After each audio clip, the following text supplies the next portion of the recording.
Good evening, good evening, good evening, good evening, ladies and gentlemen. WeatherBrains episode 925 for October, what is this, October 9th, 2023. This is the pre-show. This is the magical part of the program where we share boring personal stories, humorous anecdotes, and occasionally we say outrageous things.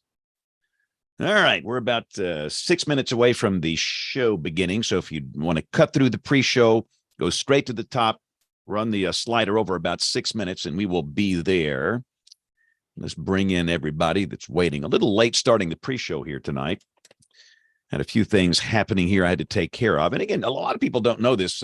Some of us, like James Adelot and me, we are working while we do the show. We are like multitasking in a big way. So sometimes we have to do things that are work related and that we work the night shift. Our job here is working, I guess, about 1 to 11. And so occasionally things happen where we have to do what we're paid to do. All right. So let's see. Well, we got a crowd on here, Bill Murray. Got a crowd. Yeah, we tracked a crowd on this show. Uh-oh. Oh, boy. Bill's in a Roach motel somewhere. Bill is in. Where do you want to give us a clue? He apparently doesn't want to give us a clue. I think he just hung up on us. So, wow. Hello, can you hear me? Yes, we're trying to. We're asking you to see if you will give us a clue as to where you are. Well, let's see. It's the second oldest town in Virginia. That will not help because nobody knows that. It's right off I-66. It is very near to a large international airport. And I just had the best hamburger I've ever had in my entire life here. So got something going for it.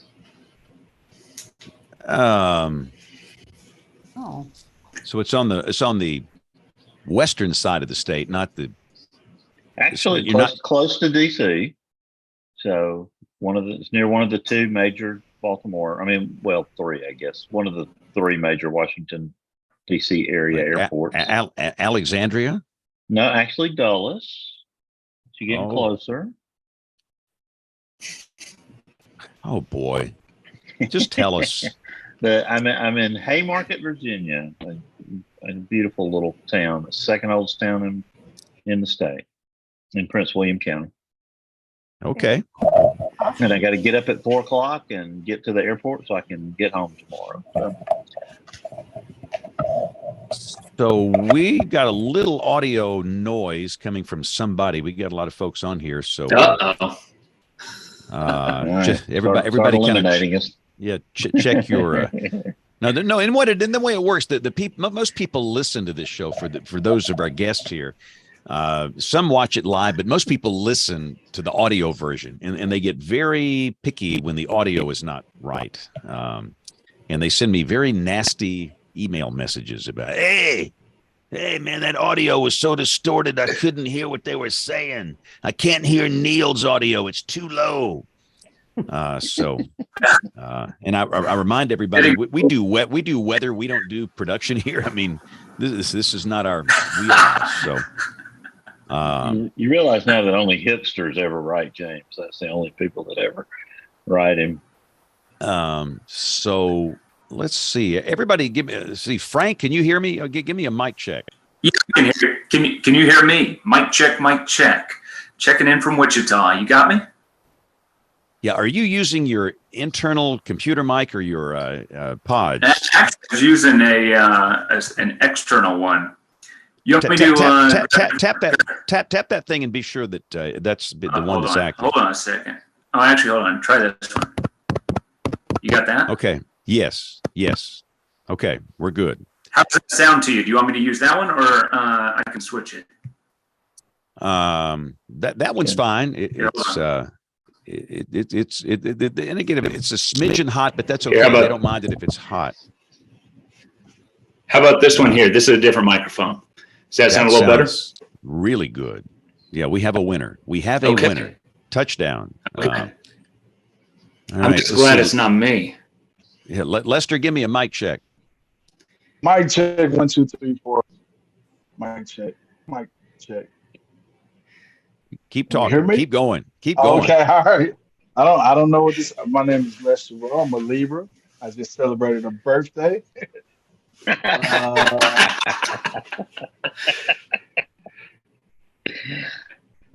Okay. Keep talking. Talk about 10 more seconds. Well, it's kind of hot, a little hotter than I like it. I had a hoodie on because it started off cool. Now it's warm. Now it may work its way back to cool again. And explicitly for the show. Your audio is a little broken. It might be a bandwidth issue. I don't know if we can fix that. Are you on dial-up over there, Lester?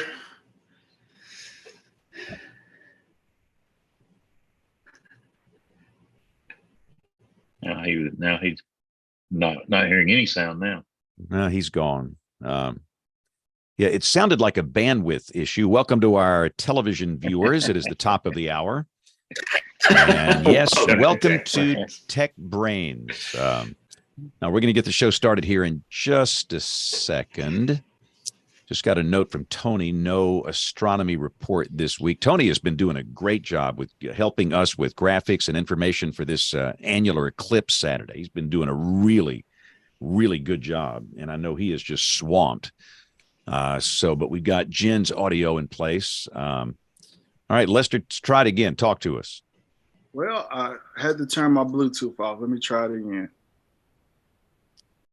Audio sounds good. Yeah, that last audio is the best it sounded. This audio? Uh-huh. Yes. So don't touch anything. All right. All right. So I think we're all here. So let's get the show going. We'll do track number 1 and track number 2.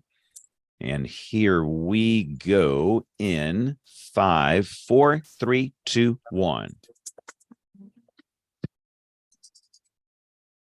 WeatherBrains episode 920. I didn't like that. Hang on. Start over again. I'm babbled. Here we go. 5, 4, 3, 2, 1.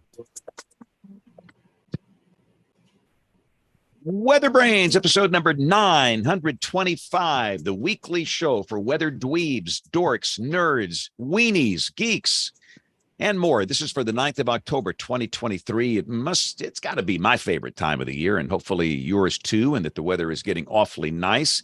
We got several people out tonight. There must be some massive pub crawl, and we were not invited to the pub crawl. So we've got Dr. Neil is out, Troy is out, and Rick Smith is out. So we'll find out later what these characters are up to. But I do see Dr. Kim Cloco McLean in Oklahoma, who is, are you with child this evening? Do you have a guest star? Right. Well, that remains to be seen. They're all still awake. So it is completely a gamble.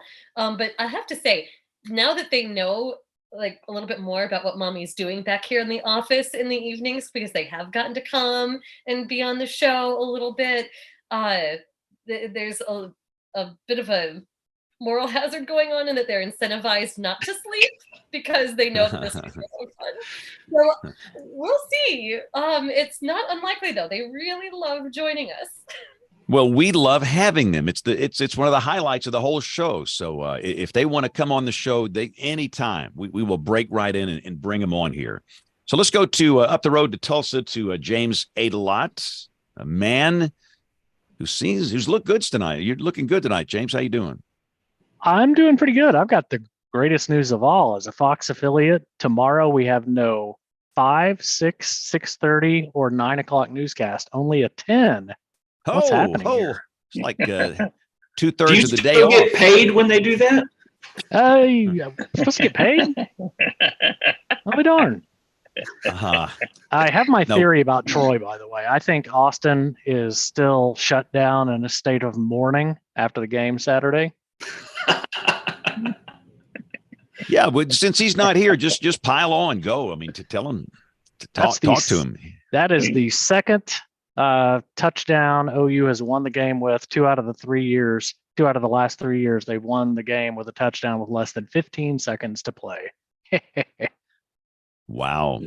Just remember, Troy is an A&M guy now. Oh, I know. And that didn't work out real well either, did it? I did not get a chance to see any of the Cotton Bowl or game, the Texas-Oklahoma game. I was at an event and I couldn't watch it, but it looked like it was a great game to watch.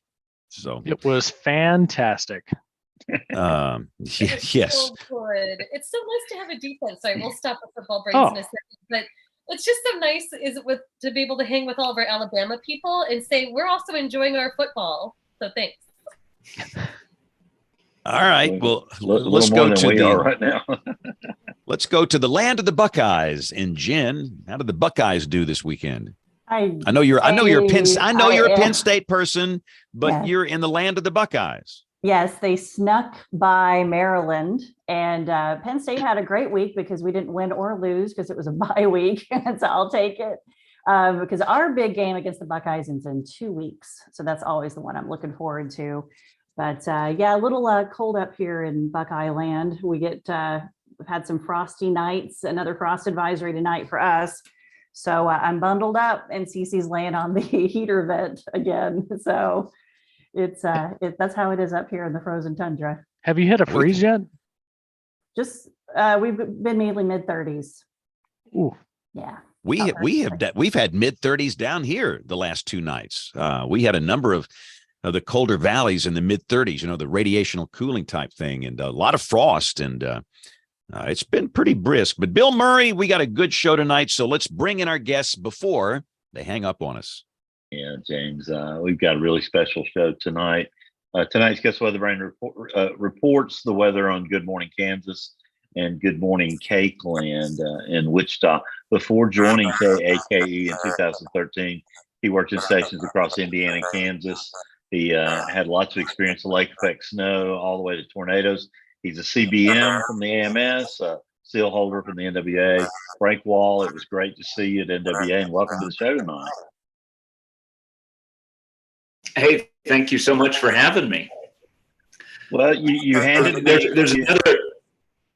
I'm sorry. Go ahead. There's another Cake alum on here. So James chiming in, which is kind of fun to have somebody else who's worked up here in this big old market of ours. Well, and you got Jay Prater there too, who is a good friend of the podcast. We haven't had him on in a long time, but of course we spent a lot of time with him down in Birmingham many years ago. So it's always good to see representation from KAKE. And you handed me a card, Frank, there for literally a documentary that you and our other guest did tonight. I want to get into it kind of. I know you got a show early in the morning, so we're gonna try to get you out of here. And I don't know what your partner's time is like tonight, but I'll let you introduce him, and then we'll kind of get into the film a little bit. Yeah, this is Lester Rowe joining me. Lester worked kind of in our commercial production and promotion department at Cake. And when I got this crazy idea, or I just had this idea, I said, Lester, why don't you look at this? Let's see if we can make something out of it. And then Lester did his handiwork and made something really special. So we'll talk about that here in a second, I guess. Yeah. So Lester, tell us about you. Obviously this is very impressive what you've done. Tell us about your background, what you do, day in, day out, and how this project came to be. Oh, that's a loaded question. They say, Facebook reminds you how long you've been doing something. So apparently I've been making some degree of video or film for 10 or 11 years now. I just had a reminder, something I did 9 years ago pop up today. So I'm a filmmaker. I've made several short films, short documentaries, short films as well.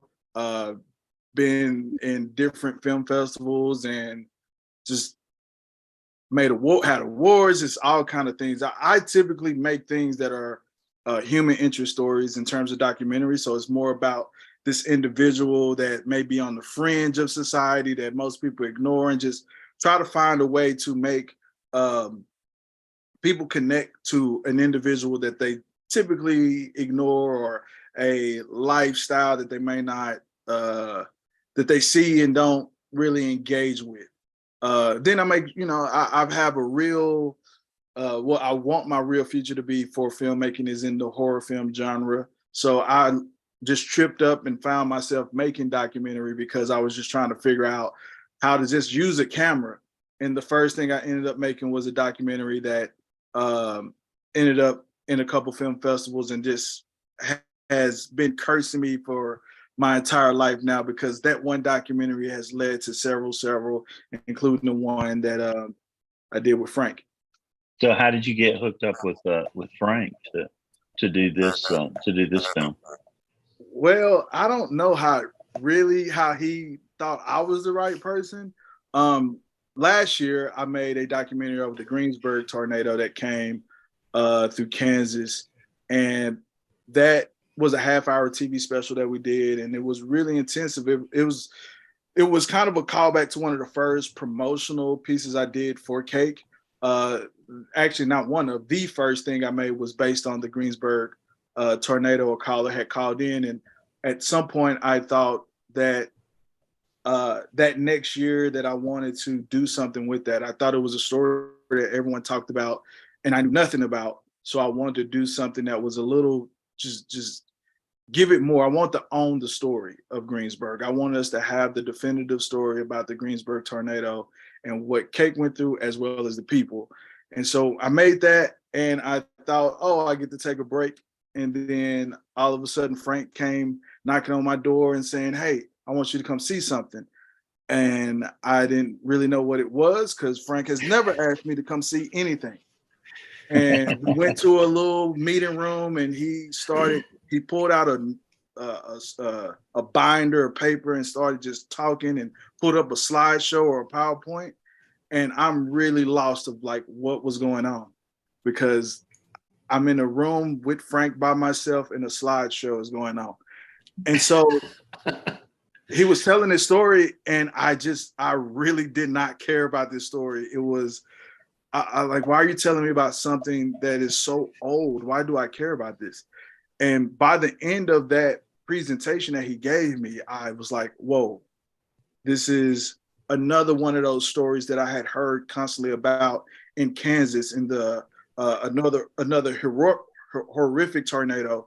But he got me there through the science, which is different. Most people get you to a place through the tragedy, through the people and the lives that affected. But this was one of those innovations that does affect lives, but in a different way. And when he revealed what this story was, it was something that right away I was like, hey, we need to make this. And we spent, I don't know how long going back and forth with the script, some ideas, but there was something was missing. And other than me, of course, was a story that really still connected with people. Because all I could think of, if we make this and it's strictly about the science, is going to be so niche that only people who care about science is going to care. And we brought in a writer, our receptionist actually at Cake, Cassidy, who basically said to me, well, where are the people?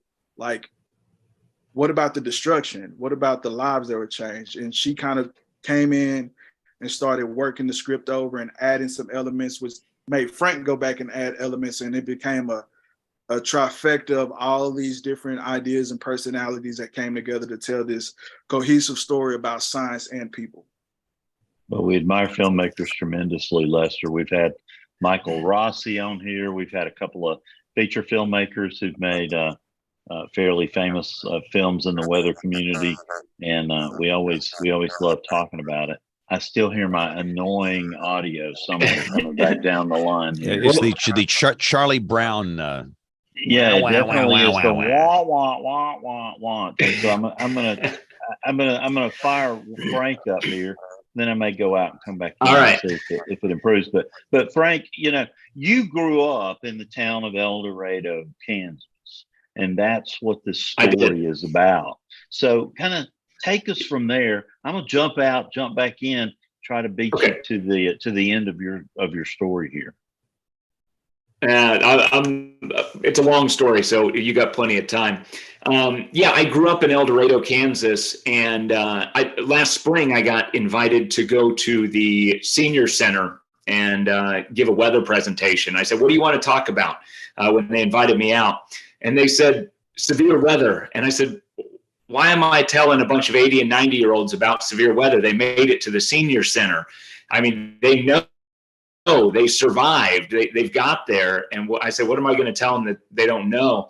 And so I got to digging because I knew that El Dorado had been hit by a tornado in the 1950s, but I didn't know a whole lot about it. And so I started digging. I found a couple of publications in the monthly weather review about that tornado. It was June 10th of 1958.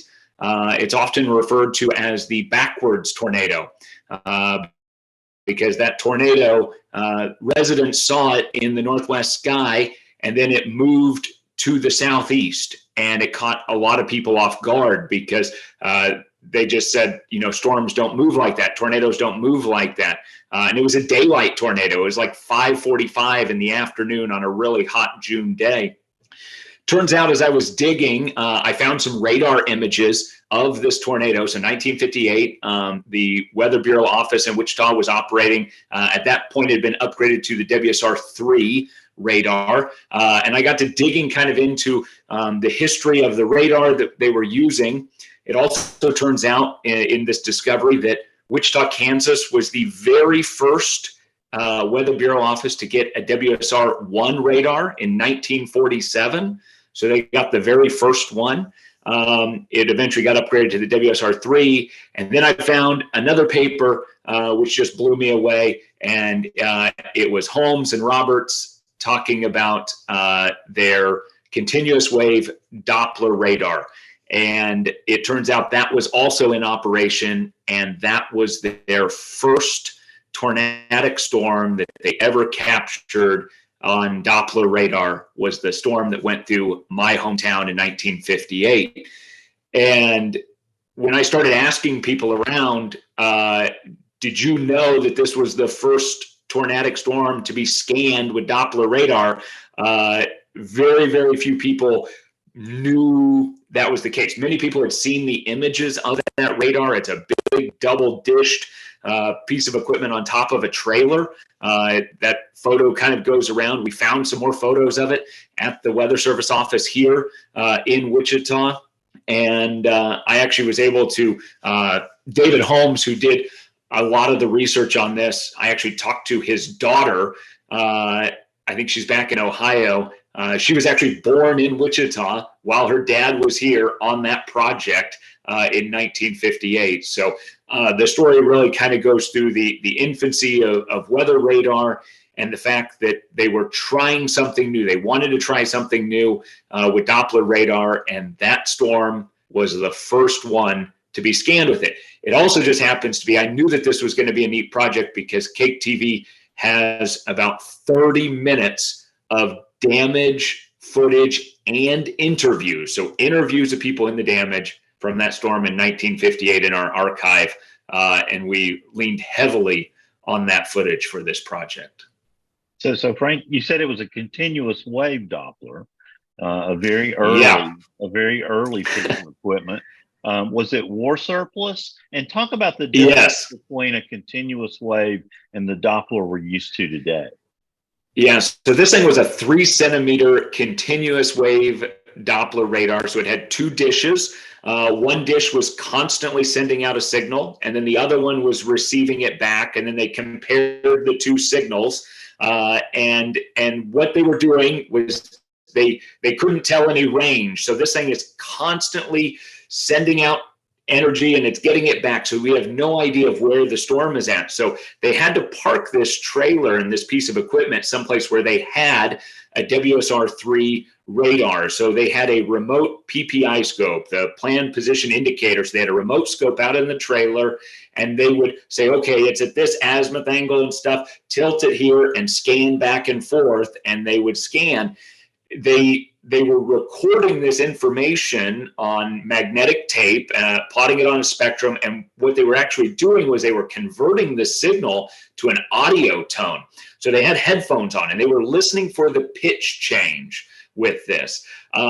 Just this week, or just late last week, I got another, we just keep finding, new stuff. I just got a paper that was presented apparently at like a 1958 conference using this radar, and it kind of shed some more light into it.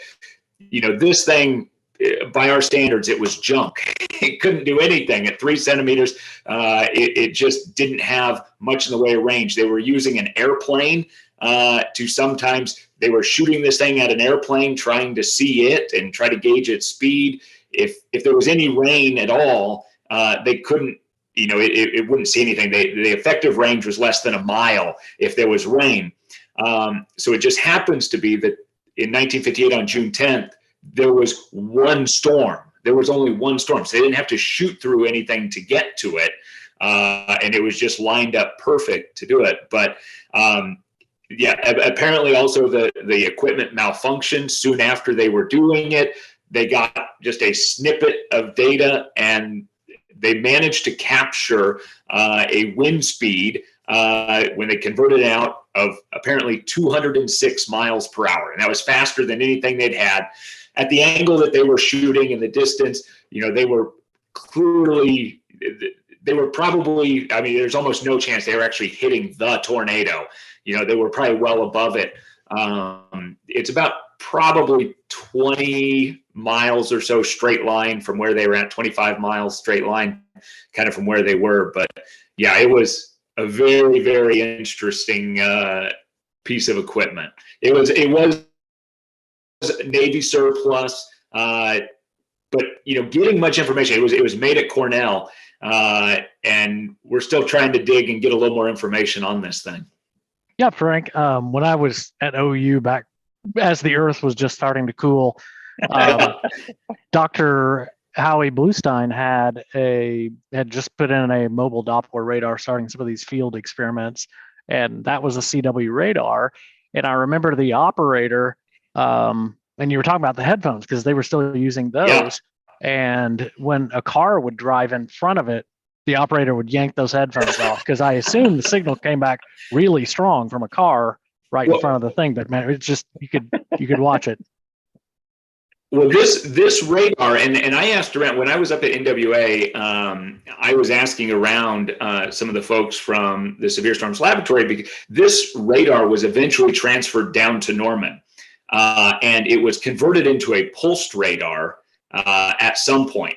And there's one photo. We have one photo of it that we know of after it was transferred down to NSSL. We have like 2 photos of it in a couple different places, that are kind of on the internet. And then we found about 3 more photos at the Weather Service office here.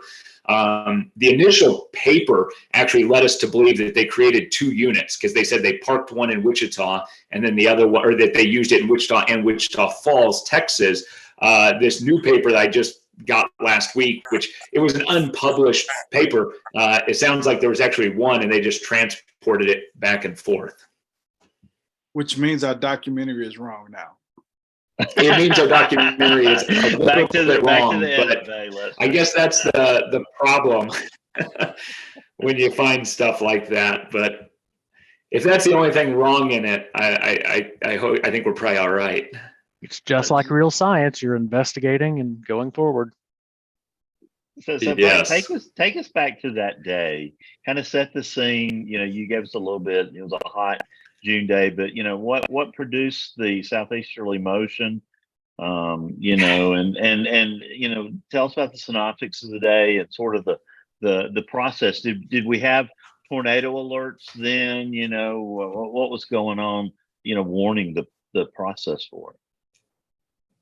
So wild enough, it's neat in these papers. There actually are like synoptic charts that are there. We had a stationary boundary that was kind of stretching from Kansas City, probably through about Great Bend back to Garden City or so, that was kind of set up during the morning. And so that likely probably drifted a little further to the south and east. You know, the question of how this thing actually moves southeast, the motion depicted, you know, through the research and through the radar, because there are images, you know, from the WSR3, it looks like this thing was just going east, you know, as it was, you know, it was going almost due east for a very long time. There were no reports of tornadoes with it until it was actually on the northwest side of El Dorado. It had a history of producing some very large hail. We have reports in the literature of, you know, very large cumulonimbus clouds, and they're kind of saying, you know, this is visually observed. We had some reports from highway patrolmen who after the fact said, you know, reported for duty and looking at a, you know, ominous looking, very scary sky and that sort of stuff.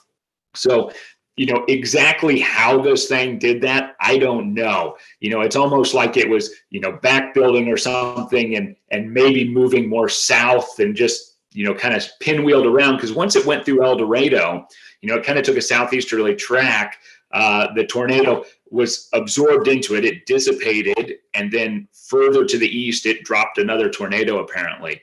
But yeah, there's not a ton of, you know, thoughts of exactly how it did it. You know, we don't see that a whole lot where a storm, I mean, where a tornado just goes almost due southeast. We had reports of people watching it, and Lester and I have talked to people in person watching it, and they said they didn't think it was moving. They thought it was stationary. And the reason was it was moving right at them, that as you can, and it was a very large tornado. Actually, I think I have a photo of it right here that maybe I can, you know, pop one of these. You know, and this thing was, you know, it was a very large tornado. Yeah, that's no small tornado there. Yeah, that was the first thing I ever learned from my grandfather was if the tornado didn't appear to be moving, it was coming right towards you. And I've heard other survivors from El Dorado say the same thing, that, you know, yeah, they realized we had a you know, we have an interview with a lady in the rubble, and it's just incredible that our reporter then, Greg Gamer, who went on to have a fairly long career at our competing station here in town. He was out there in the rubble talking to this lady, and she's like, he asked her, he goes, "Have you ever seen a funnel?" And he goes, "No." She's like, "I always thought they went northeast." She goes, "This one came right at us." And he goes, "Well, this had a different track than most." And it's just so odd hearing that from somebody in 1958. We know so much about tornadoes now. Even then, you know, many of them hadn't seen it. They obviously hadn't seen them on TV. They hadn't seen radar images. They still knew the general track, and yeah, they were completely caught off guard. We probably should mention the name of the documentary is Dawn of Doppler. I don't think any of us. Oh yeah, we should probably call that. Oh yeah, that's going to be Frank's pick of the week. I've already called it. So Dawn of Doppler, and to add to the things that Frank had described and Bill was asking about, you know, what the conditions was like for all of us learning about it, because it was such a, as Frank has explained to me, that it's a daytime tornado that it's basically, we have one video of, and it's 1958, but this is all eyewitness kind of testimonial stuff that we can even explain, you know, what it was like that day, because it's all, you know, from the report where Frank was talking in the documentary as well, but Frank talks about the eyewitness from the highway patrolman. But there's also, for us, you have the people who are standing in the rubble who's telling us what they saw, as well as some of the people that we've met along the way and what they saw. But I think one of the things that is kind of unique about it to me is that nearly everyone talks about the direction of flow of a tornado, which way it should go, and how they felt safe because they thought it was going a direction it actually wasn't going. They thought they knew what the weather conditions would do for the direction of a standard tornado. Well, this wasn't the standard tornado. And for the scientific purposes, it feels like it was the perfect tornado. or the perfect moment or the perfect storm, because it was, as Frank has described it to me, a F5, what would be qualified as an EF5 tornado, but also this tornado that's going the wrong direction at the time where you have this experimental program and this science that's trying to figure out how weather, speed, and direction is coming together. So for myself, I'm learning a lot, but even the things that, the questions that have already been asked today was some of the questions our co-writer Cassidy was asking to help us connect it to people, how people would understand this tragic event and innovative event. I love your example because it really speaks to us. Even in 1958, when we hadn't had a lot of observations of tornadoes, remotely sensed in any form, we'd even only done tornado forecasting for 10 years, as a country, and going out to the public, much less than that. It took several years for that to make its way from the Air Force to the population, in part because of broadcasters in Kansas, and the surrounding areas saying, okay, actually, we really need this because people would really want this. And even absent, a whole lot of that, people were watching. And I still see this today. I still see this when I do field work, that people have an expectation of where storms will go, where they'll come from, and then where they'll head. And sometimes it can be very, very accurate. But if you have an atypical motion, then yeah, it will throw you off. And I think it's important for us to recognize the historic roots of that it's not just a recent thing. People really care about tornadoes, and they're interested, and they're paying attention to where they go. And if it's going to do something weird, we should probably let them know, hey, this isn't your typical day. Just knowing that they're going to do that. I'm fascinated by you seeing that so richly in this historic example before we really had formal, communication systems about tornadoes at all. That just tells me it's pure, unadulterated, just what people do. And that's fascinating. And unfortunately, one of the interviews we had with Norma Wilson and I don't want to forget her name. Norma and who? Frank. The nurse. Oh, Frank stuck. So Norma and Richard. No, the nurse. Rosen? Is that me? Well, so in our documentary on the TV special, Sandra. there was a young nurse and Norma, who was a resident at the time, who was in the tornado.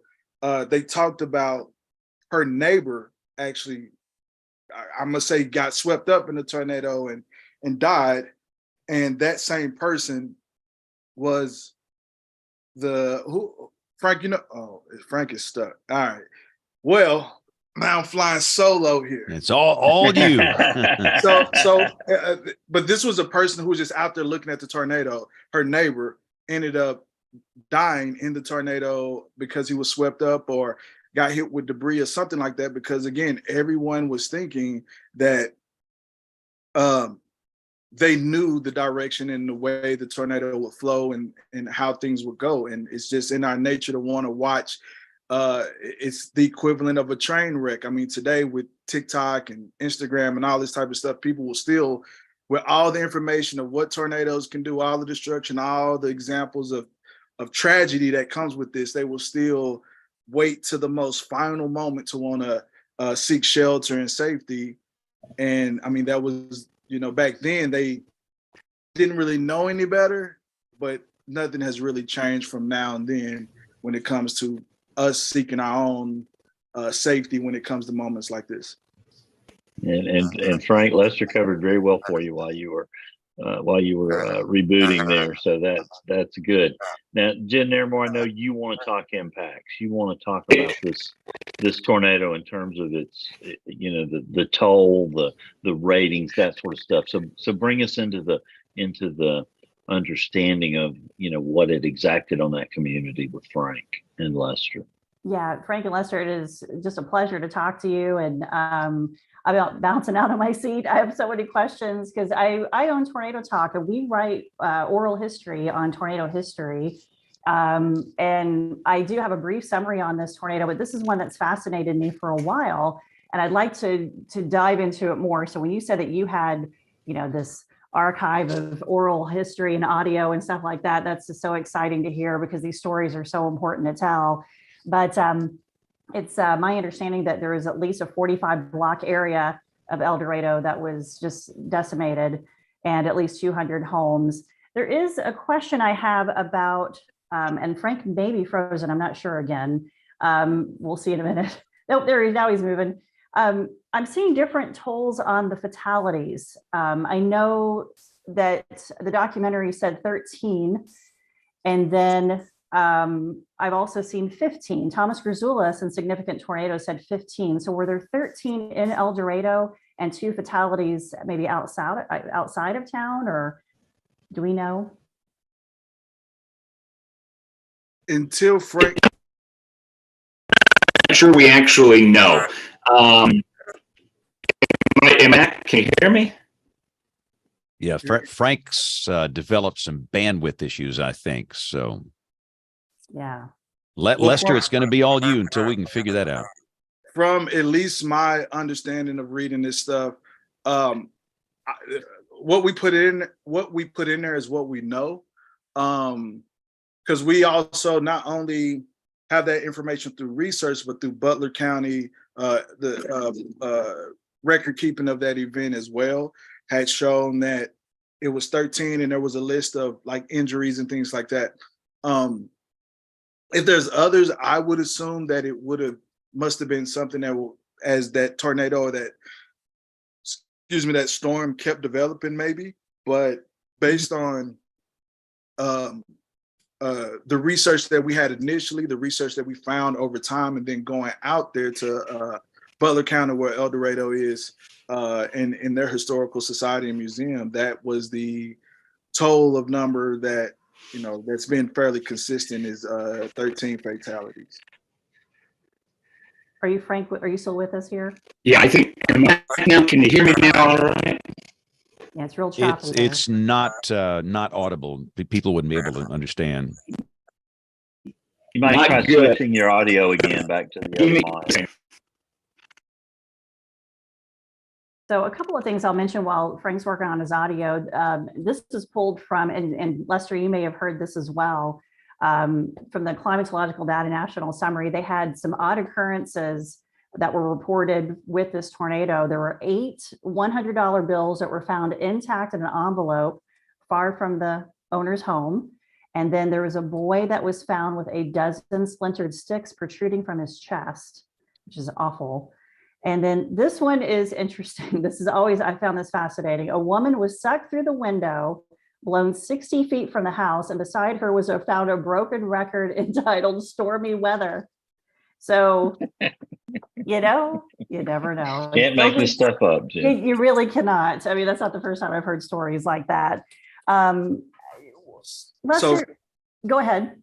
Well, I'm not sure if Frank is going to jump in or not, but so we just had an event over the weekend that was built around getting this oral collection of stories from the people. We had an event where people came out and actually shared their memories of that tornado and people that was in it. So not speaking so specifically to that, but one of the stories that someone shared during that event was this row of Encyclopedia Britannicas that this whole tornado and all this stuff happened, but in the aftermath, the stack of encyclopedias was now turned up from horizontal to vertical when he went out, or something to the likes where he went outside and there was a stack of everything still in the alphabetical order except for one letter. So I wasn't in there for the whole story. I just heard part of that and I kind of walked off and giggled a little bit. But I hadn't heard any of these anomalies, but that was one that I heard. So with you describing that and then remembering that, I'm not surprised. Yeah, we hear that all the time. It's just those fascinating tornado stories that you hear. Frank, are you back with us at all? Okay, because I do want to talk about the rating a little bit, because with a lot more of the data that's come out and the footage that's been found and all that kind of stuff, I mean, it's rated officially, and ratings didn't happen until after Fujita came up with the scale, which was well into the 70s. But a lot of the tornadoes prior to that had been, looked at and rated before. And Thomas Grzoulis mentioned in Significant Tornadoes that this possibly could have gotten an F5 rating, but I'm not sure what he's going to do in his brand new book, which, by the way, will be out soon. I can't wait. And so many people too, but I'm not sure what he's going to do. But he said, based on available photos that he had and descriptions, I wasn't sure that he could have given it an F5 rating. But wondering now that with more footage and with the Doppler radar and all that and analysis, if we think that at least it could have gotten an F5 rating, or certainly an EF5 rating in the scale. So I didn't know if that, Frank, did you hear all that? And he's really. I think we've lost Frank's audio. Yeah, he's gonna have to come back. Yeah. So anyway, have you heard? Did you guys talk about that at all, Lester, about the rating? Yes. So that was one of those things that we talked about in terms of trying to figure out how people can relate to how the common person can understand this scientific, all this science that we're throwing at them in a way that is something more colloquial to their day-to-day hearing when they listen and talk about storms. And Frank, I mean, he puts in there that he believes, or whatever science he looks at, believe that it would have been F5 on the Fujita scale. I don't know about the enhanced. It's enhanced, right? Yeah. I don't know what it would have been today. And honestly, through this project and the Greensburg project, I learned that a lot of this, the rating system is based on the aftermath of the tornado, and the speed impact of boards through things, and the debris would help qualify those things. So, and it's not so much the size of the tornado, and it's more about the damage of it. Yeah. So, because the speed of something big could be slower than the speed of something smaller in terms of a tornado. So we put in there F5. So I'm going to assume that is a best qualifier that we have to make that statement without being offensive to the weather community. Yeah, it's one of those debates always that comes up. What should a tornado be rated and all that kind of stuff. But when it comes down to it, the impacts to the communities, it doesn't matter. It doesn't change what happened to the folks there and all that. And I don't even really like talking about ratings a whole lot. I'm just fascinated, especially with the fact there's been so much more material that's been released, and all the history and photos and all that. It's an interesting retrospective when you go back and look at it for climatological and historical purposes, just to kind of look at all that.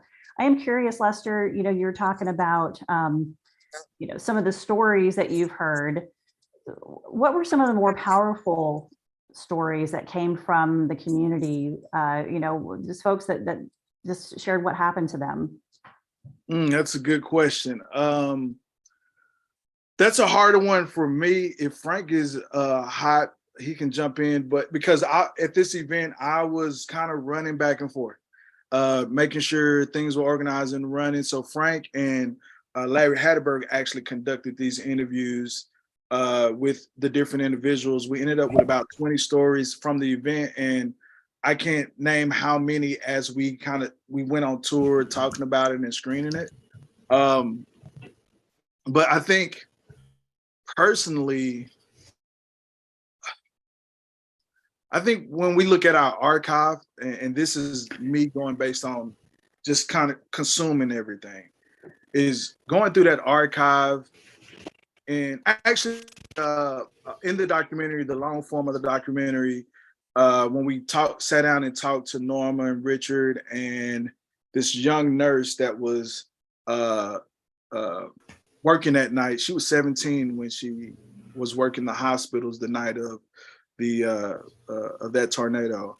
And one of the narratives that we had going into this event is that this comes from an era of people who didn't share a lot of emotion. They just put their head down and stuff happened, but they move forward. And to think, for me, thinking about a 17-year-old nurse, and she talks about they asked her to come in and identify a body, and she couldn't because she just couldn't tell who they were and what they looked like. And also she talks about, you know, having to grow up fast after that moment, because you're 17 and you're asked to help with tragedy. I mean, we could talk about the 13 deaths, but then the countless amount of injuries that go with that. These are people that's in agony and pain, and if you think about what it's like to be 18 or 19 or 20 and you didn't have to go to war, you just lived a regular life, and someone asks you to deal with a lot of near-death experiences of others. And, you know, I don't know how old she was today, but, you know, she's a senior citizen. And even that was kind of, you could tell she was breaking up a little bit, but also trying to reserve some composure of this moment that she's been holding on to since she was 17 years old. That was very eye-opening for me. And I would assume eye-opening for Frank, just because he's so used to, as a morning show meteorologist, you're upbeat, you're friendly, you do more of the personality-driven conversations and interviews, to now sit in this moment with someone who's telling you about a tale from your town that you grew up in and the tragedy that happened in this town. And she's a survivor who had to witness others in pain and agony, and as well as death, and being asked to identify a body. Mm-hmm. That was one for me, just thinking about it, on top of the archive stuff. The archive stuff was really, really bad, but as a firsthand experience listening to a story, that was one of those stories that I can say for myself really opened my eyes to what destruction can be like for a young person, especially a young person that has to work through it. Right. Man, I'm glad Lester's here, because I had all kinds of audio issues, but I think I'm back now. At least I hope I am, and sounds better. Yes, you sound Yeah, great. you sound great now. Yeah, So that's what you get rid of the laptop and you just plug in your phone when all else fails. Exactly. Like this is so I know you mentioned, you were talking about kind of retroactively looking at the damage of it. The damage video that we have, when you go through this stuff, I mean, it is unbelievable, you know, some of the damage that we see. And we had people lofted, and we interviewed a guy in 1958, lofted in a car, spun around, and we hear from him after he lands on the ground. And there were cars that were lofted in the air and then went through houses and just put a hole the size of the car into the top of the house. And you know, of course, there were, you know, they were walking around, you know, shooting video of just all of the wild things you'd see, and particularly cars, you know, in the 1950s were made out of a lot more steel than they are today. And I mean, these things were just absolutely crunched, the ones we saw. So, yeah, you know, I think that it's probably safe to say that wind speeds in it probably hit 200 miles per hour, but, you know, who knows? But the damage in it, you know, when you look at that video, is tremendous. Yeah, it's just awful. And I'm curious to see more of the documentary and the things that you guys have discovered. And what I asked Lester was, looking at and listening to the archives or the folks that you've talked to, can you recall maybe one or two of the most powerful stories that you've heard? You know, he was mentioning the nurse who was 17, and what you both are doing is so important for history and for climatology and just social sciences and everything. You're giving people a voice that may never have really told their story, and they've been wanting to tell their story. And it's so important for them to do so. And even 50, 60, 70 years later, it doesn't matter. It's still so emotional and hard for them to share, but they want to share. And it's so important for us to hear that story. I think something that's really interesting because I think, as Lester mentioned, that when we've talked to these people, when Sandra and Norma sat down, I mean, they've been friends for decades. It's a town of 12,000 people. They've been friends for decades, and they really haven't talked about this. And I think what's really interesting is hearing people put in perspective about what their survival story means to them now, because they can look back at the arc of their life and realize. There was a gentleman on Saturday telling me the story. He said, I worked during the overnights, and I would drop my dad off at work. He goes, we had one car, and I would drop my dad off, and I would go home, and I would sleep until about 3 o'clock. And then I would go pick up my dad at 6 o'clock. And he goes, that day I went home, and he goes, my friend called me because he'd lost his dog. And he goes, he asked if I'd come help him. So he got in my truck, and he goes, we drove, and we were looking for his dog. And he goes, then we got into hail. And he goes, the sun visor on my 47 Ford got all beat up from the hail, and we're looking for his dog and stuff. And then we looked and we saw the tornado. And he goes, but we couldn't get back to the neighborhood. And he goes, I should have been asleep at my house, but I wasn't. I was out looking for my friend's dog. And he goes, my dad walked back home, and my dad thought I was dead. And he goes, what a surprise to see that I was alive.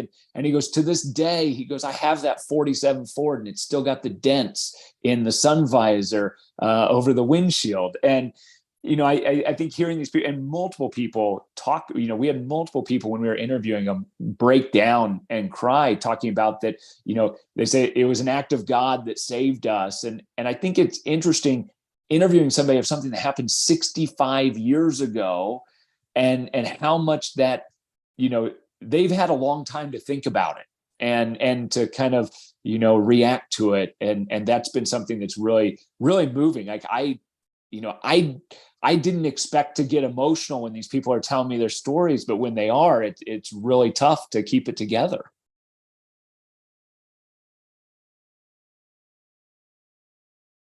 I know James A had a question. I've got probably a million more, but I'm going to be quiet for a minute. Go ahead, James Yeah.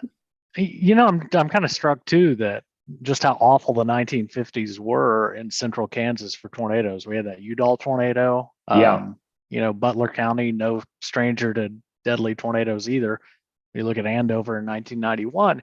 But I just wanted, and I don't want to spend too much time on it because it's a little bit lost in the weeds, but at the time that these things happened, you mentioned earlier, there was no Fujita scale.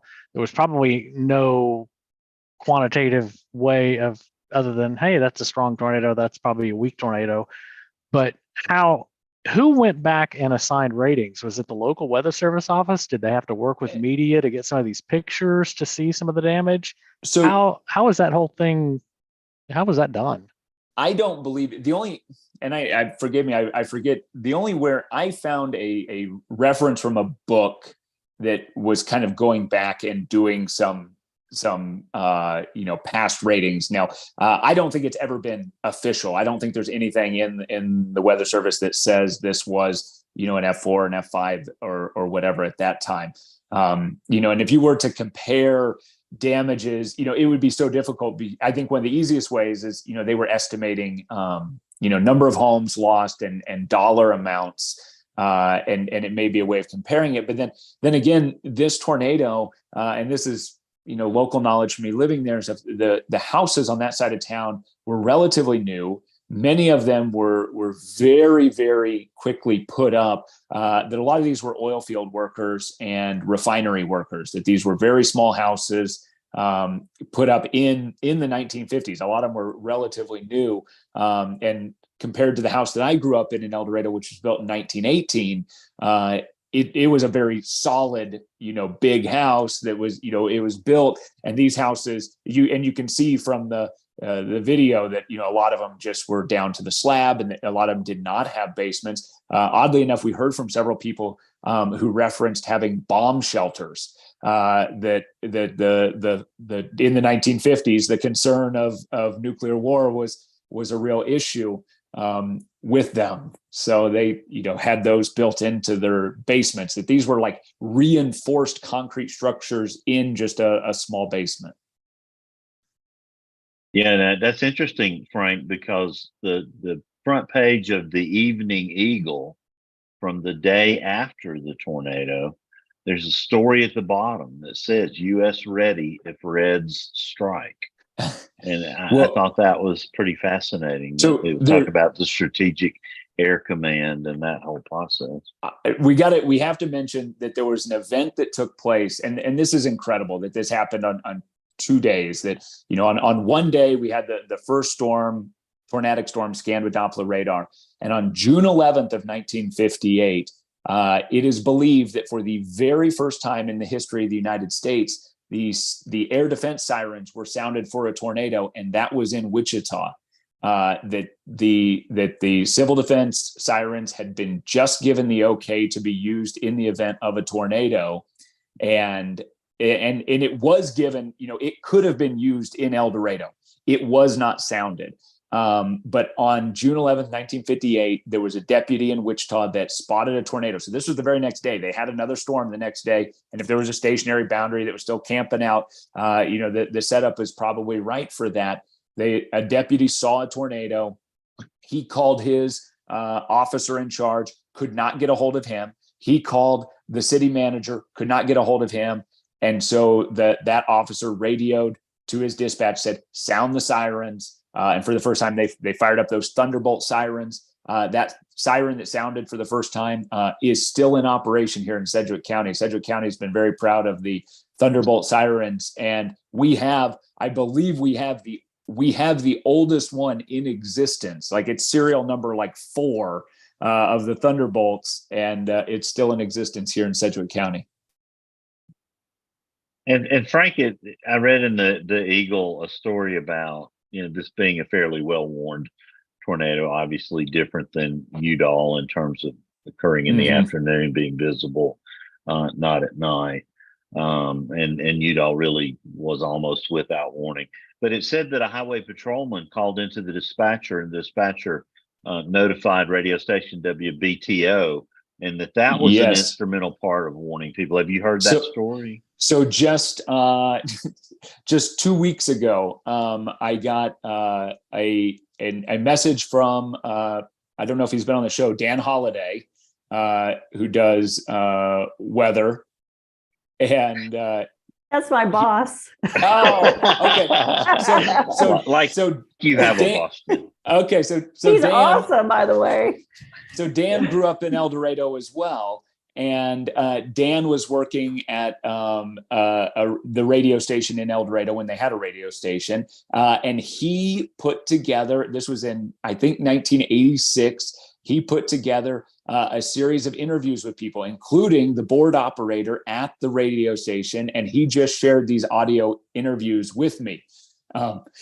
And so the operator, apparently the board operator, the guy got on the air and they started broadcasting. And we do know that there was a severe weather bulletin issued, or it was a severe thunderstorm bulletin or severe thunderstorm forecast, whatever, essentially the equivalent of a warning, or watch. I guess it would have been the equivalent of a watch put out by the Weather Bureau. That was put out. And we've been told that there were programs on TV that broke in. We don't know if it was Cake that broke in and delivered this or not. We've had people in the past tell us that Cake told us the tornado was coming.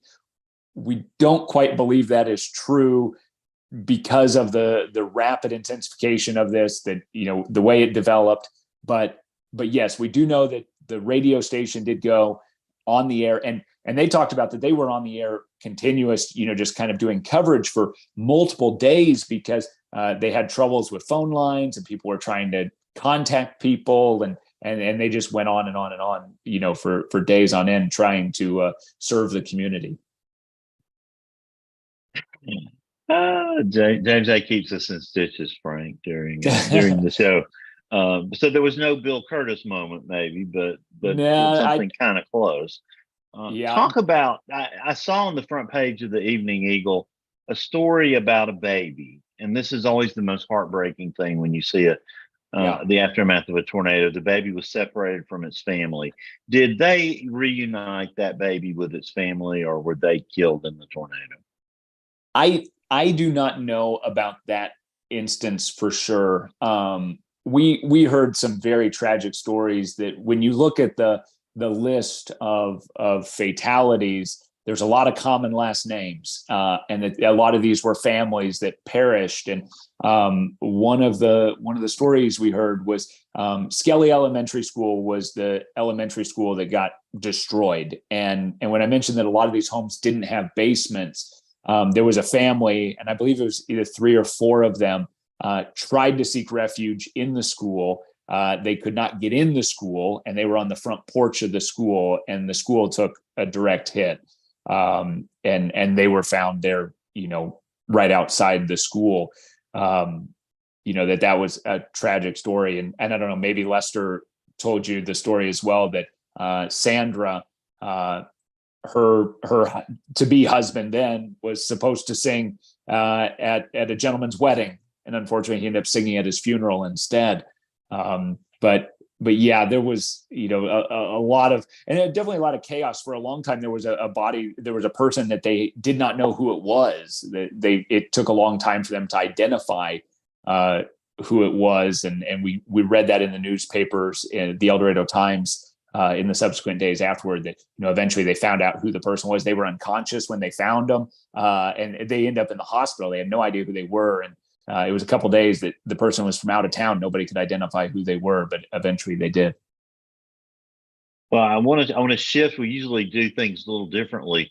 We don't jump into the main part of what we want to talk about. We want to learn a little bit about you, Frank, and we've learned a lot about Lester. Lester, we hope you'll stick with us. I know we got to lose Frank here pretty shortly, but if you want to hang around, or if you need to go, do whatever you need to do. Frank, I think we kind of covered the tornado pretty thoroughly. The video, the DonnaDoppler.com. handed me a card. He already had a website for it. So yeah, that helps you promote that thing. Any future plans for the documentary, Les? Are you going to be taking it to film festivals, anything like that? Well, that's a tricky deal when you're talking about a TV station. Independently, I would say yes, but because some of the qualifiers for film festivals they don't want something that has been shown on TV or screened a certain way. Some of them have a lot of particular requirements before they even accept it. But I think the way we've been doing it is for Donna Doppler has been something I've enjoyed. The fact that we do have a website that is an experience. I mean, we call it a digital experience because you get more than just the film.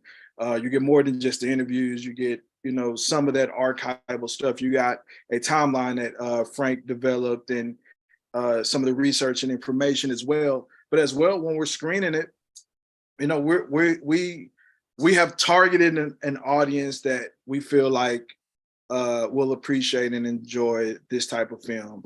And initially, when Frank pitched this to me, and I was looking at it, and before we got Cassidy involved, it felt super niche and only talked to people who enjoy science.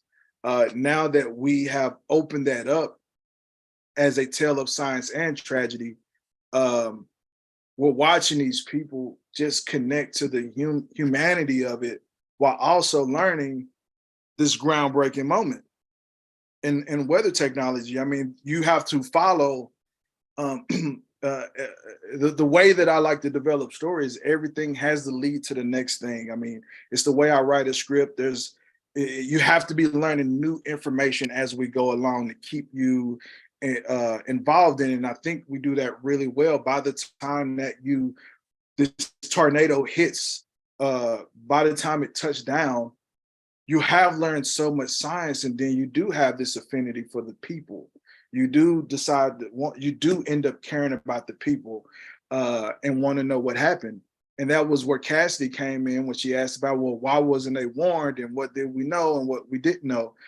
Those type of questions is the sort of thing that we couldn't leave out when it came to the end.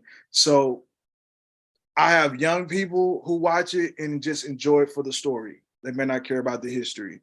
Then I have older people who enjoy these historic moments. I mean, this is the culture of World War II. And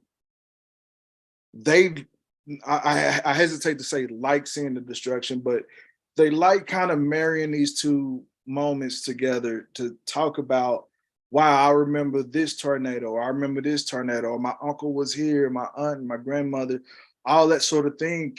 It just keeps opening up people to talk about tragedy, and not tragedy in a tragic sense, but in that camaraderie where as a neighborhood, we come together and build back up. And I think that's one thing this story does well, is talk about the science and the development, and we give you the tragedy, but we bring it back around to how this moment also helps save lives today. And there's an audience who wants to hear that. I mean, it in ways is a romance of a documentary and a story that doesn't leave you on this trip of tragedy. It brings you back to hope, and that the fact that the technology will continue to develop. But in order to develop, there has to be, unfortunately, this chaos and destruction that comes with that. And so I think us being able to just give it to people and them find it and we talk about it is going to give us far more than what a film festival could give us.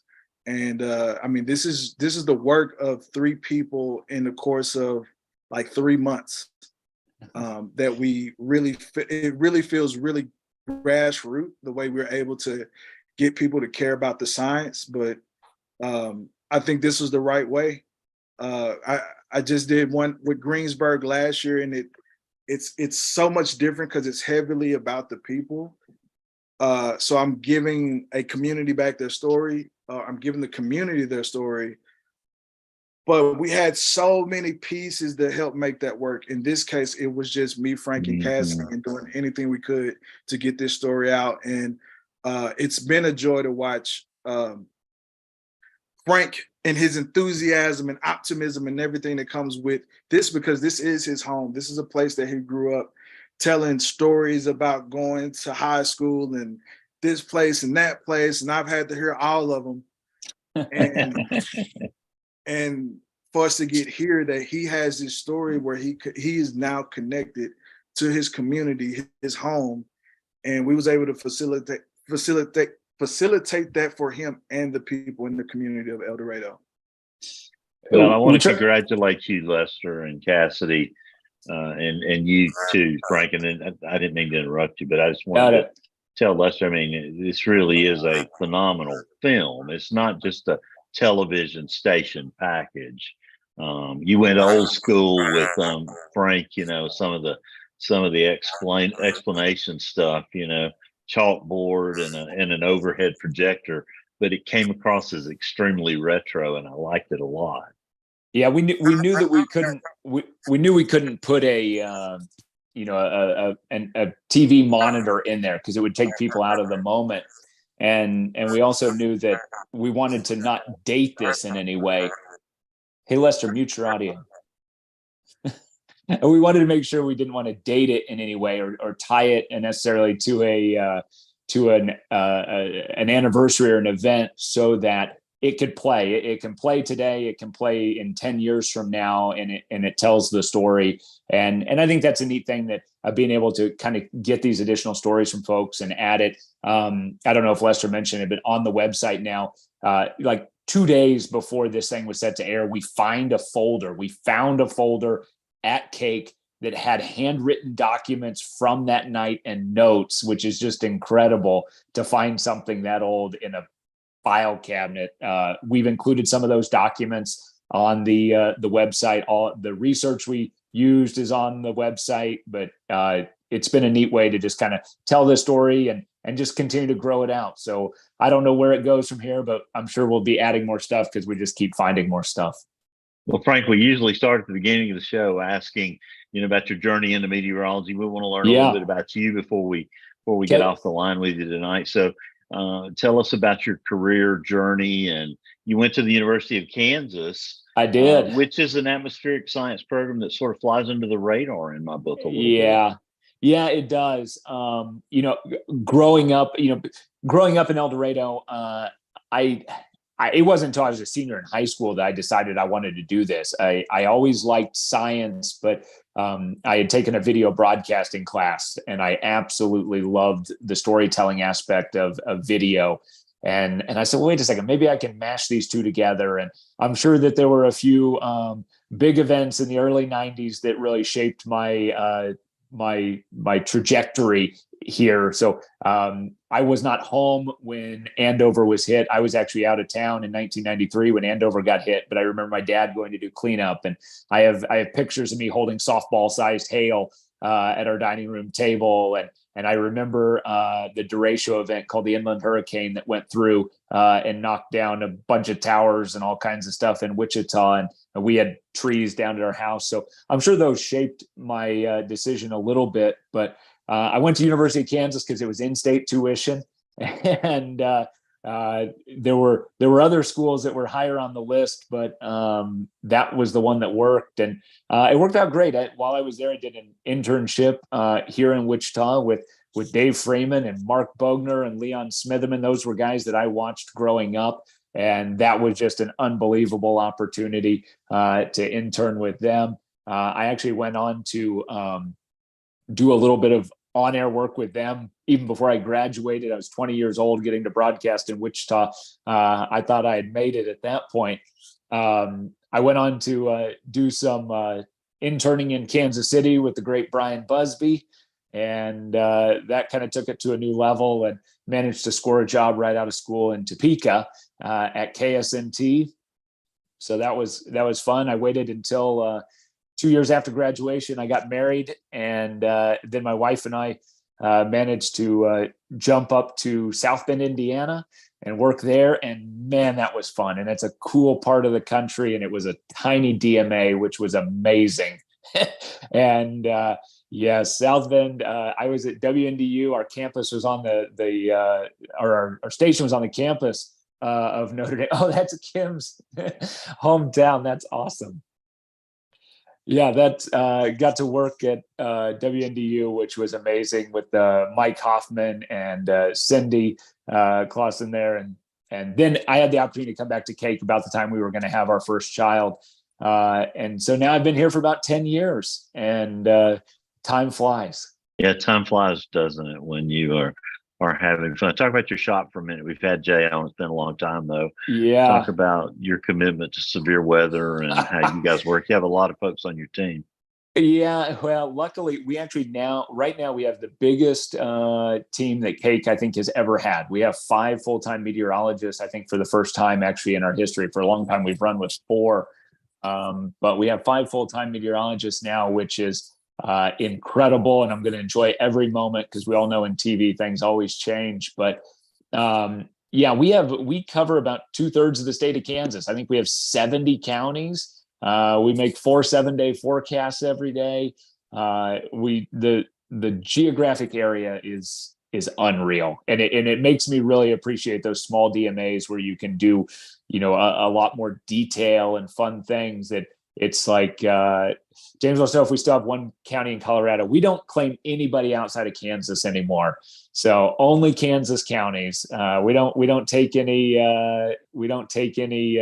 Oklahoma. But I was told at one time, and it may have changed now with the way our towers and stuff work, but at one time you could watch Cake in 5 states. The Kansas, Oklahoma, we reached all the way into the panhandle of Texas, and then Colorado and Nebraska, you could get us as well. So I think we have something like 7 towers across the state that help us get our stuff out. So we have a huge area. I work the mornings. I've worked mornings for 10 years here. I did mornings for 3 years in Indiana. I love the mornings. I don't mind coming in to help on doing severe weather days. What I really like doing is prepping everybody and kind of setting the stage for what the day is going to be like.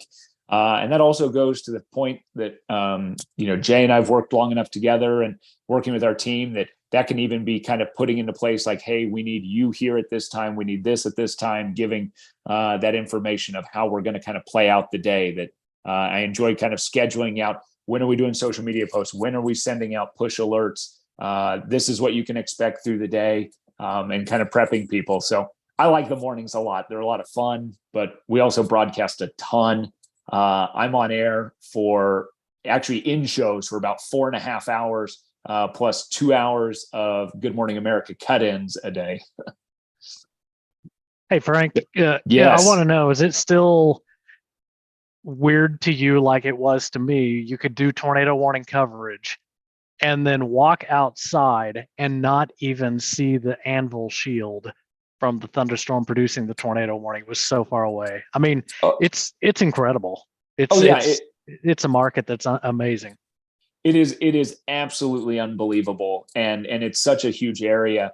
I mean, there's just so much geographic distance, and it's such a challenge for, we have Cameron Venable on our team, who is our, I call him our storm wrangler or the storm cowboy, that we send him out. And it's like, man, he'll drive all the way to Northwest Kansas, and then it's a drive home, and it's rough. We've had a lot of interesting, weather events recently that, fires have become a huge deal for us. I don't know the numbers for fact, but I'm confident in my time here in 10 years. Unfortunately, I think we've had way more fatalities in fires than we have had in tornadoes. And that's a learning curve for all of us of kind of how do we talk about these? How do we cover them? This last year, I ended up covering a fire that burned my brother's barn down, caught the back of his house on fire. And it was a wildfire that I alerted him to while I was in. And doing that sort of thing has just been a wild event for sure.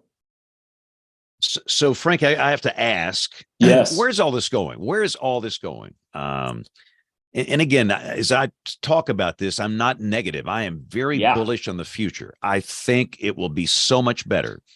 I think it will be so much relevant for the next generation, but there will be a lot of pain in the transformation. But, newscasts that used to get a 17 rating, now they're getting a 0.5 or a 1. And the people that are watching these things are just dying. It's Ron Burgundy, and it's something that the next generation will never use. How do you see the change? Linear television's dead. People go home, they watch Netflix, they watch Hulu. They don't watch ABC tonight at 9:30. So where do you see the future in 5 years and 10 years and 20 years? I really think that we've got to figure out a way to make mobile really work. That I do think, we see responses when I send push alerts out and give forecasts in the morning. I can instantaneously see the number of devices that are on and getting it. And I can see how people are connected to their phones. And I think that has to be the way we deliver it. I think it is going to be a real challenge that we have to figure out a business model that makes this work. And I don't know how we do that yet. But I think it is going to come through everybody's phone, that, TV, in our house, I don't think my boss is watching this. We don't watch TV here.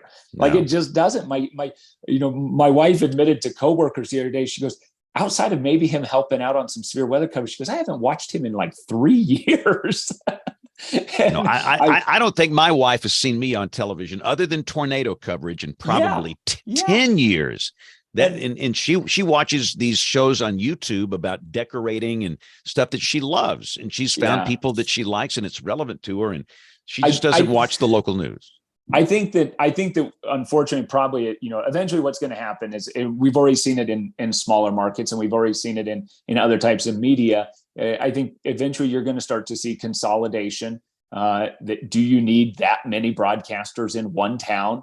And I've told people, I said, I love what I do, and I just hope I'm on the last train out that still gets to keep going. And so I'm trying to position myself in that spot that it just keeps on going. But I don't know. I think in Kansas, we see huge responses during severe weather still. And with the advent of more weather that we're, I think people, don't think about, winter being severe, but we get a lot of viewership on those winter days, these days with fires and blowing dust and high wind events. It seems like, nature is maybe making us more relevant all the time.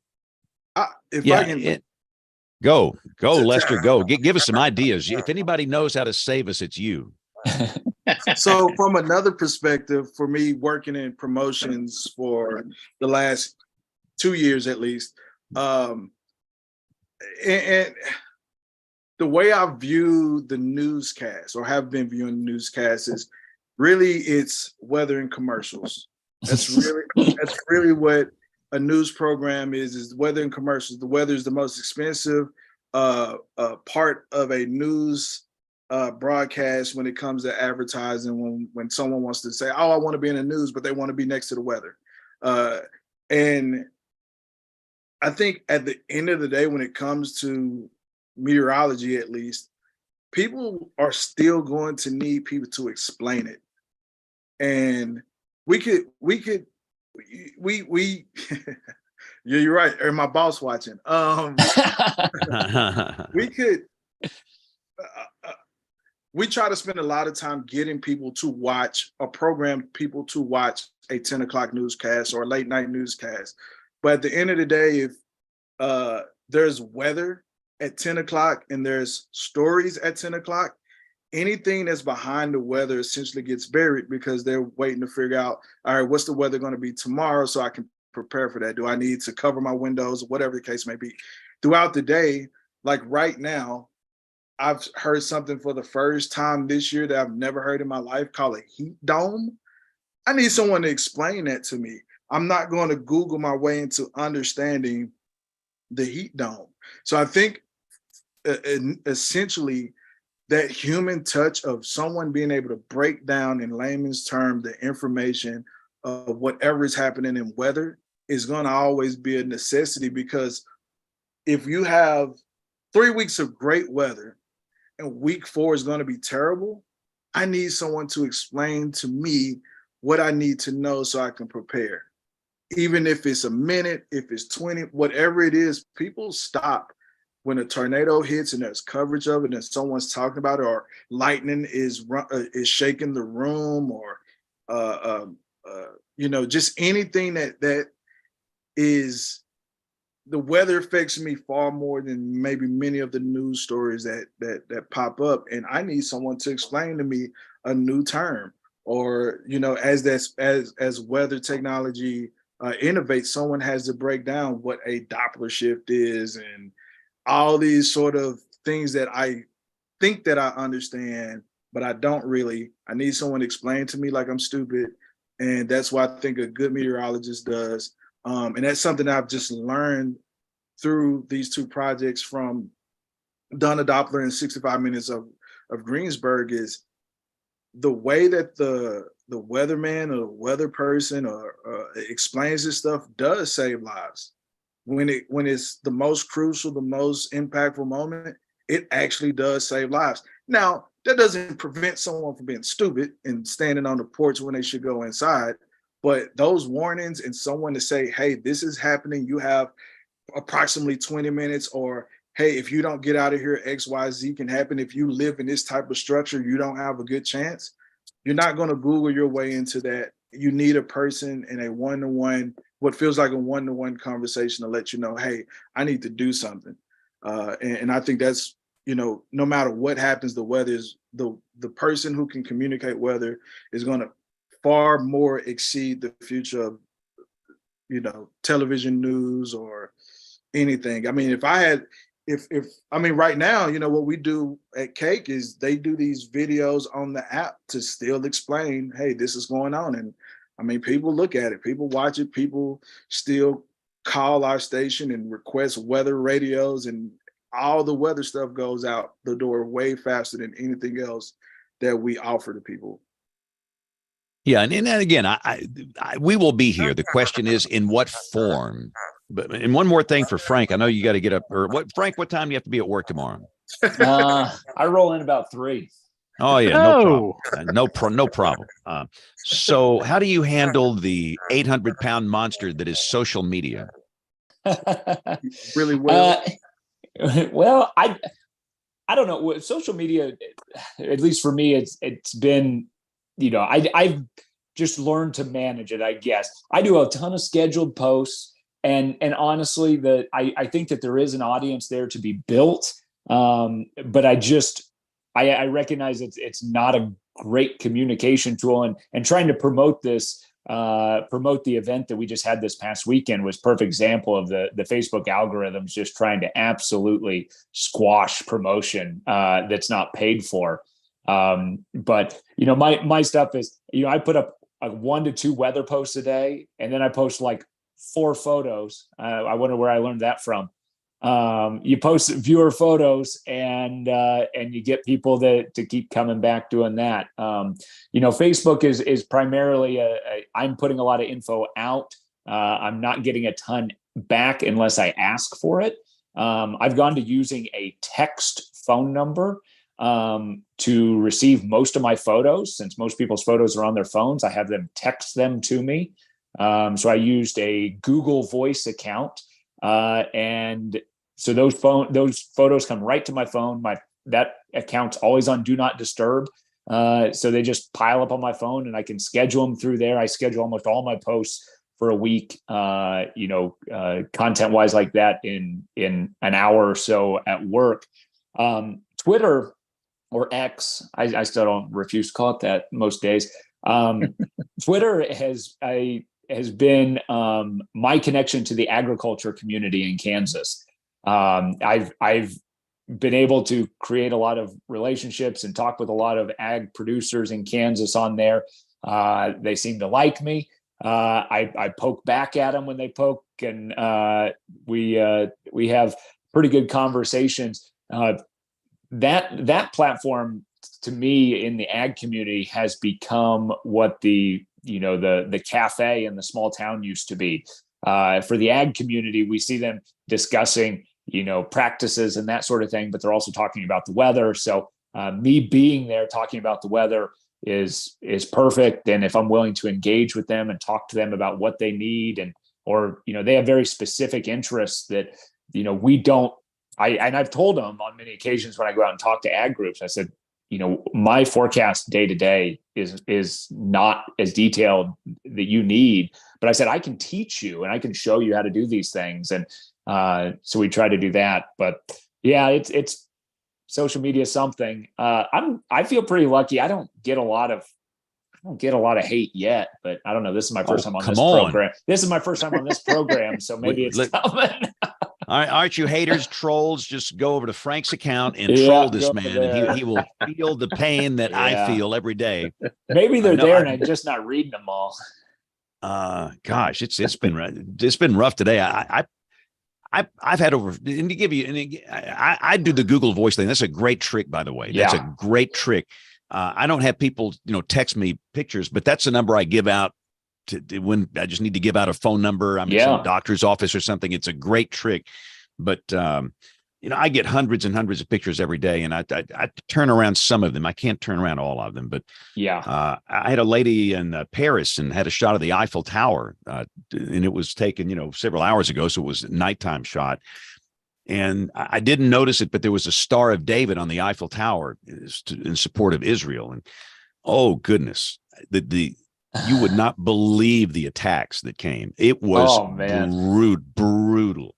I mean, I don't do politics. I don't do anything over there other than weather content, nice sunsets, sunrise photographs. I don't get into anything, but I didn't see it. But basically, some guy said he knew my address and I'm in grave danger. For those people, I have to turn them into authorities.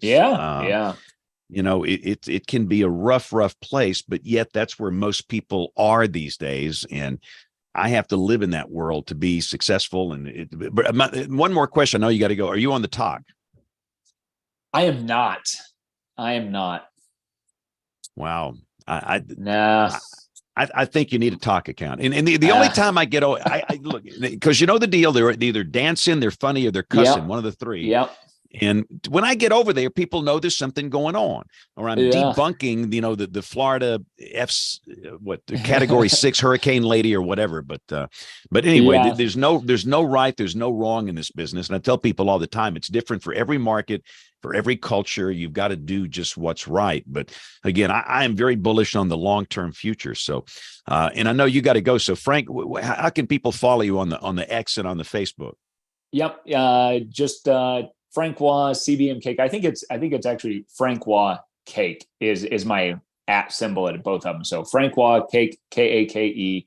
And you can find me on all those. on Instagram as well, but that's pretty much Instagram. You're only getting updates to my stories, and that feeds over to Facebook as well. Generally, I take like a lap in the back of the station, walking outside, talking about the weather. And that's been a very oddly, entertain. People enjoy that. They watch the stories, and I walk around for 3 minutes talking about the forecast, no graphics whatsoever. And people seem to be responsive to that. So yeah, find me on there, LinkedIn as well. On my Facebook page, there's all kinds of links and photos to the Dawn of Doppler project and dawnofdoppler.com, which it's just a fancy redirect to get you to go back to cake.com. But dawnofdoppler.com is the easy domain to get all of the stuff there. And we actually have a contact form at the bottom of dawnofdoppler.com asking people if you have photos, if you have film. We've been hunting for that, and maybe Lester, hopefully kind of filled you in on that. We had that event. We did manage to get one new photo of that tornado. Prior to that, there were only kind of two known perspectives of it, one piece of film. And we think we now have the owner or the person who shot that film. Some of their family, I think, is going to be contacted now. So if people have information on it they'd like to share, get in contact with us. Awesome. Let Lester plug away. What do you want to plug here? X, Twitter, Facebag, anything. Go. I wanted to, again, I mean, we'll double back to Dawn of Doppler. We are looking to do great things in the future with Dawn of Doppler, dawnofdoppler.com, but as well as the 65 Minutes Greensburg story project that we did that I love. We won some things with it. Yeah, don't let this man be humble. He's got 2 Murrows out of it and an Emmy, and I'm surprised his Emmy's not behind him. He carries it with him on his keychain. Huh. Wow. Still in the box. Wow. No, the 65 minutes, the Greensburg story, is an incredible story that Lester did, and it took me a long time to watch it. It's pretty emotional to watch it, but it's a great one. Yeah, okay. So you can watch that. If you go to the cake.com website, kke.com, and go over right now, if you go over to weather, there is a weather tab that will have a tab for Dawn of Doppler in 65 minutes. We built the website. I had just started when I made 65 minutes, so people didn't really believe in me and think that they should, make it something special until they saw it. And then we moved on to Doppler and we made this extensive website.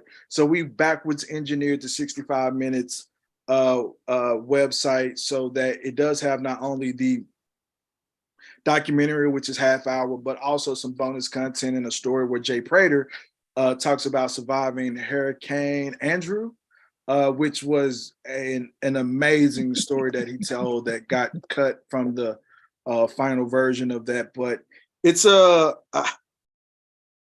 think it's a great documentary, and it's another one of those things. It's more human interest. It's more of the type of stories that I'm more common with telling when it comes to people and people stories, except this is also like a story of an entire town that was wiped away.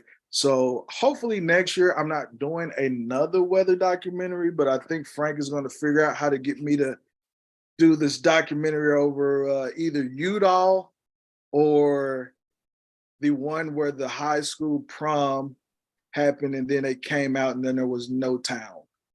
Where is this, Frank? Put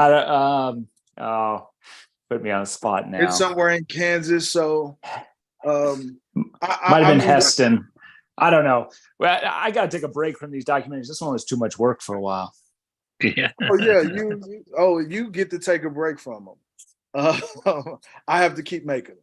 So, but no, on cake.com, and if you want to follow me on Twitter, it's Arrow Films, AROWE Films, and you can see the journey of the many things that I'll be making. One of which that's coming on tomorrow. That's a true crime cold case piece for Cake, where we, in the middle of us filming, the case actually ended up being solved.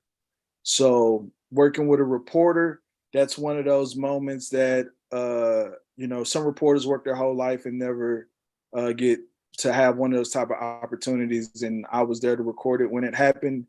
And we are telling that entire tale, most of that tale tomorrow at 6:30 only on Cake. There's our promo of the day right there. Yes, I like it.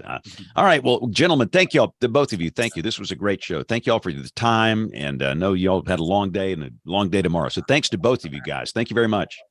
Hey, thank you so much for having us. Yeah, it was a lot of fun. Thank y'all. We're going to take a break. We're going to go to Jen's This Week in Tornado History, and we're going to come back and we're going to do a little astronomy. I want to talk about the eclipse. I got a question for Kim. And I got a very important question for Kim in this eclipse, but all that's coming up. We got picks of the week, weather roundup, and much more as WeatherBrains rolls along. This week in tornado history, on October 11th, 1954, an estimated F3 tornado struck Franklin, Indiana. It first hit west-southwest of town and destroyed a church. 2 homes were damaged as well. At the western edge of Franklin, an auction barn was leveled and there were several injuries. Near Highway 31, at least 30 homes were heavily damaged. The Franklin Evening Star on October 13th, 1954, documented a few stories that had emerged from this event. One involved a local insurance agent, Claire E. Bogard. Quote, Claire was in his parked car in front of the post office when a big tree toppled on the auto, crushing the right side. He miraculously escaped injury. Larry Moran, a member of the fire department, thought his 3 dogs had been killed. Quote, but one by one, they turned up. One was dragged by the twister 100 feet while chained to a doghouse but survived. Another nearly drowned in a hen house but made it out alive. And the 3rd dog came wandering up to the back door hours after the tornado. Tragically, there were 2 fatalities in the Highway 31 area. Mrs. Colleen Williams was standing in her yard when she was struck in the head by a falling tree limb. She was pregnant. Sadly, Mrs. Williams died at the hospital. Her baby girl was delivered 2 weeks prematurely. Per newspaper reports, the baby suffered brain injuries resulting from a lack of oxygen between the time of her mother's death and her delivery, and she also passed away.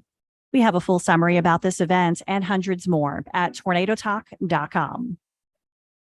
Now, Jen Dearmore, every week you give us a taste of tornado history. We can get it at Tornado Talk all the time. You have literally, hundreds of subscribers, can always use more. Everybody go over and join Jen's Patreon. But you got some really good news this week, which shows the importance of what you're doing, not just as even education or entertainment, but in a bigger picture. So talk about some news you received this week. All right, I can talk about it a little bit. We just completed a project with NIST, the National Institute of Standards and Technology. They are putting together a database of critical infrastructures that have been hit by tornadoes. And when you look at, the NCDC database and everything, the storm data narratives, the National Weather Service does a fantastic job, but they can't put everything in those reports. If you look at the Greensburg tornado or some of the bigger tornadoes like that, they can't say every high school or elementary school that was hit, but with a tornado that size that they have been hit in some way, shape, or form. And so with some of our summaries, we've been able to go through, and we just completed a project that looked at critical infrastructures, and we looked at our summaries, and we were able to add schools, fire stations, and hospitals to the main database. And it's something that they're going to continue to grow with. And they've asked us to possibly do more work with them and look at stuff, not just, we started with 1993 to the current, but going before that, where it's much more difficult to find that data. But because we take the time to go from the beginning of the path to the end, and we look at all the structures and we write down the damage, and we have photos and newspaper clips and all that kind of stuff, it's something that's going to enhance the database. And the goal is to try to improve building standards. And so we are very, very honored to have had the opportunity to work with them and hopefully continue that partnership in the future. And just to know that what we're doing is having an impact in that way. And so thank you for letting me be able to talk about it. It's very exciting, and I'm just thrilled to be able to be a part of it. That's great news. Goodness gracious, that's beyond cool. Thank you. So again, Tony was not able to do an audio segment for us this week, but I wanted to talk about the eclipse. We have an annular eclipse of the sun, which is Saturday, and it's out in Troy's territory. The path of the eclipse goes pretty close to Austin. It looks like it goes over Corpus Christi, San Antonio, Albuquerque, and then out toward Oregon.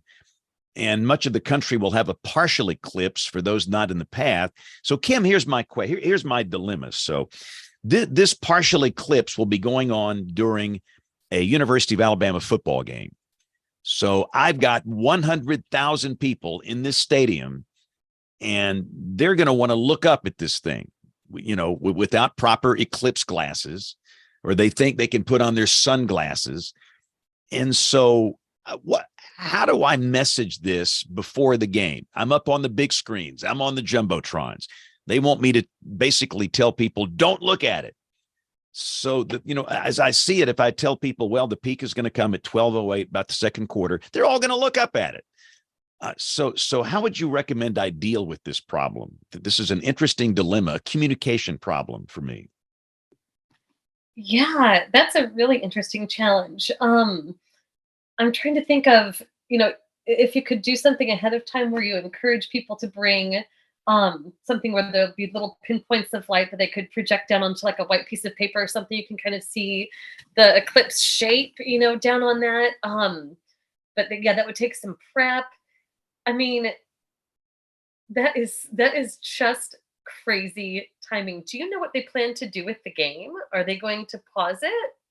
No. And again, the Coach Saban didn't even know this was happening. I was on his radio show last Thursday, and I told him. He had no idea. And I sent a long note. I do daily briefings for them. And I sent a long note today. I said, Coach, you worry about the players. I'll worry about the fans, with Eli Gold, the radio play-by-play guy. And between the two of us, we can talk with everybody, before the game. But he said in his coaching career, and this is Nick Saban, he's never had an eclipse during a game, a solar eclipse. This is like a new thing. He said, what am I supposed to do? So we'll tell your players, just don't look up. Yeah, don't let any of the players look up. You don't.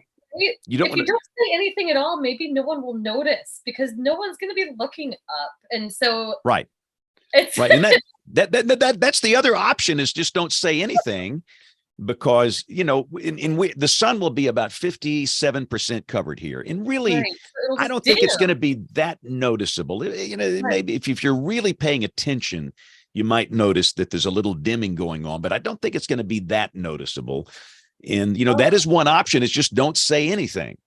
Yeah, but that it won't be, I was going to say, it won't be too noticeable to many Alabama fans that have been tailgating long.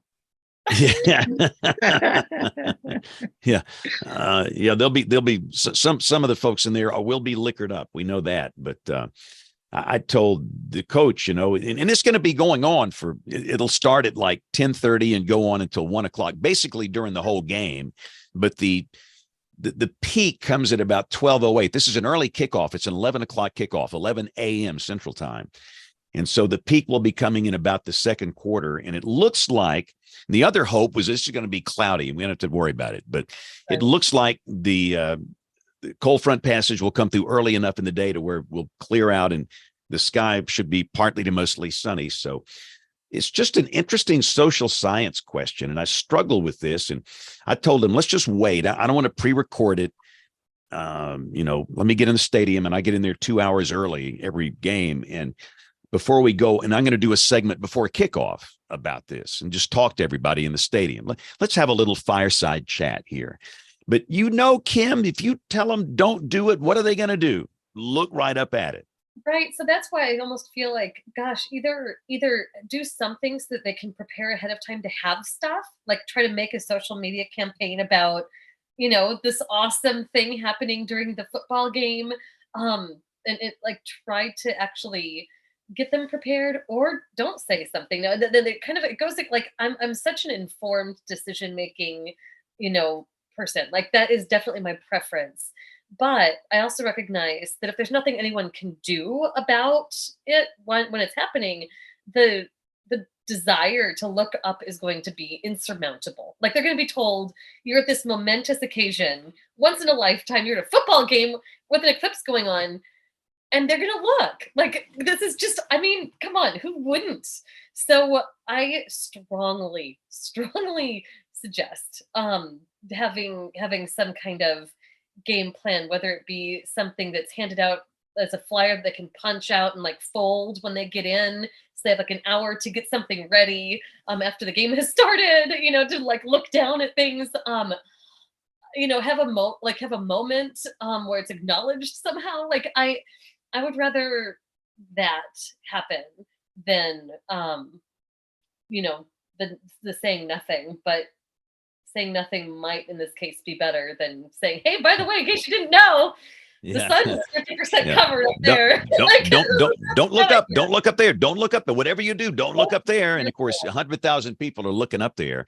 And we thought about giving out Eclipse glasses to everybody, but that, number one, it's expensive. Number two, you don't know the kickoff time until 2 weeks before the games. That's the way the television stuff, they mandate the kickoff times, and you just don't know. This easily could have been a 6 o'clock in the evening game, but they decided it was going to be 11 o'clock a.m. game. So and I think what we're going to do is just try and work on a campaign this week to let everybody know, it's happening, and be ready. And let me show you in inexpensive ways of viewing it, whether it's glasses or the little reflection, you get the little hole in the paper and all that. So I think we'll do that, and we'll say something, and hopefully nobody will get their retinas burned out at this thing. So anyway, you could try. You could say each one of these schools affected could name their rival and say, like, don't be an Auburn fan, and look directly at the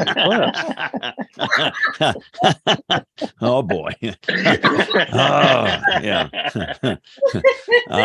Boy. All right. So that's great information. I feel better about this. So let's dive into the email inbox and see if there's anything in there this week.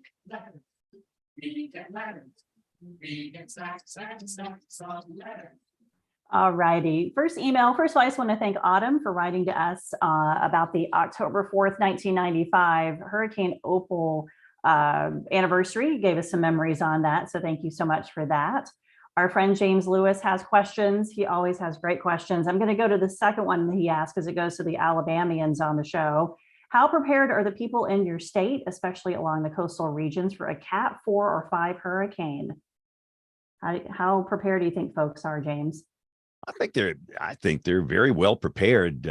We've had a history of big ones down there. We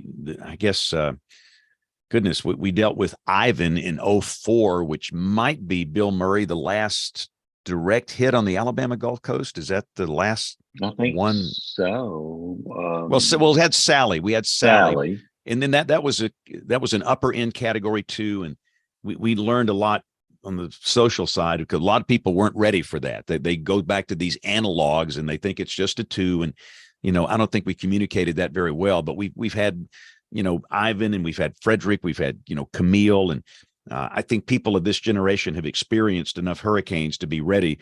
The Weather Service in Mobile, they're very good. They're darn good.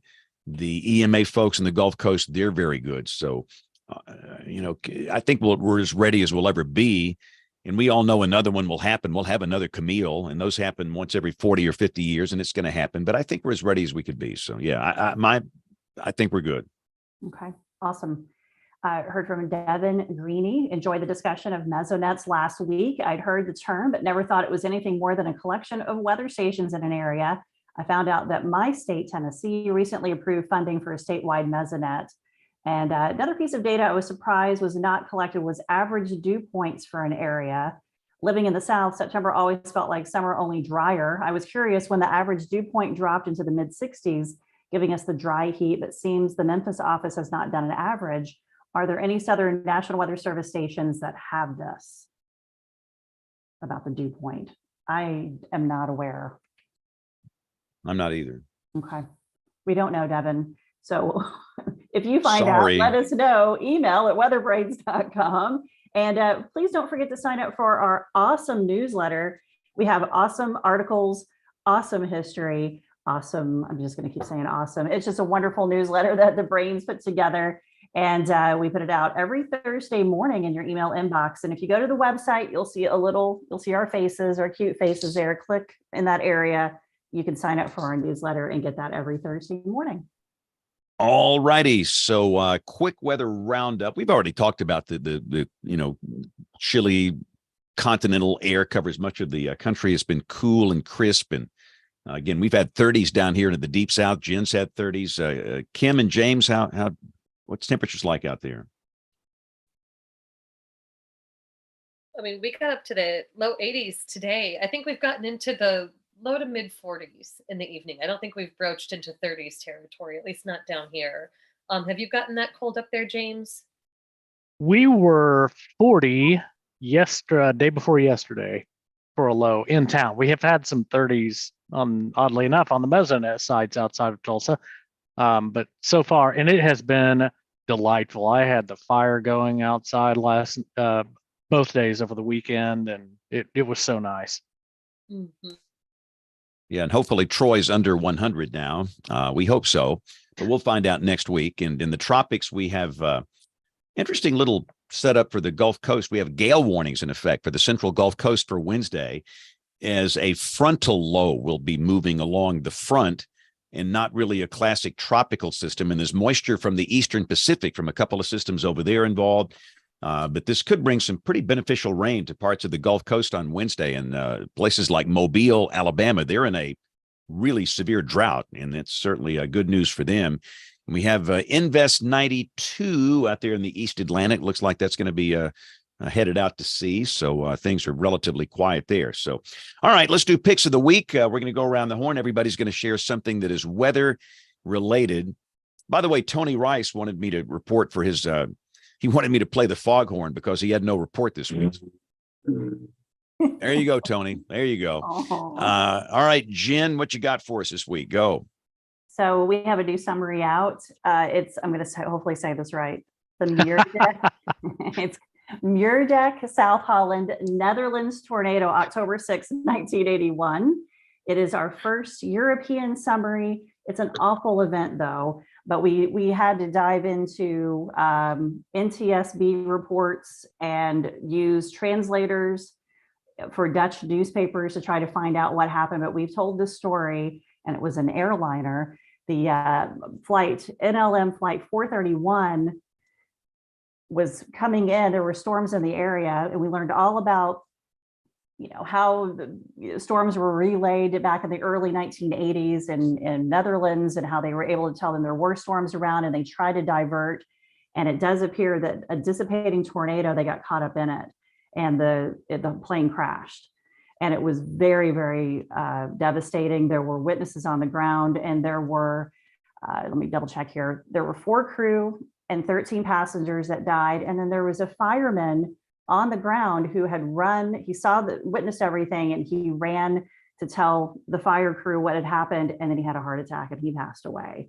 It was just such a devastating event, and we wanted to try to tell the story to the best of our ability. None of us speak Dutch, obviously, so we're using crew translators, but kudos to the guys, especially Nelson, for really diving into the technical aspects of this. And we wanted to honor the lives of those who were lost as well, and tell this people's story for those on the ground.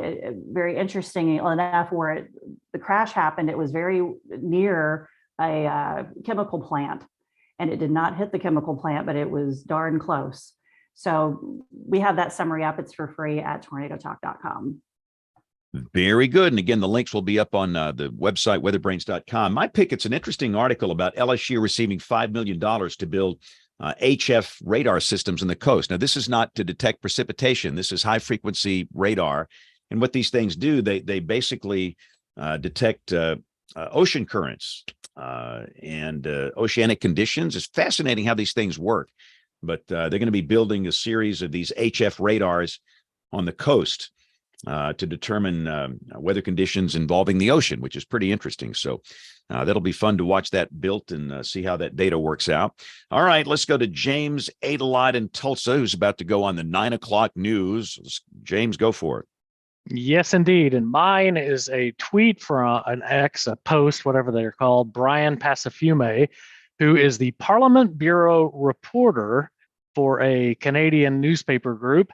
And he has a picture of one of those little sun canopy 4-legged things you see at tailgates a lot. And it looks like it's walking across the road in heavy rain and wind.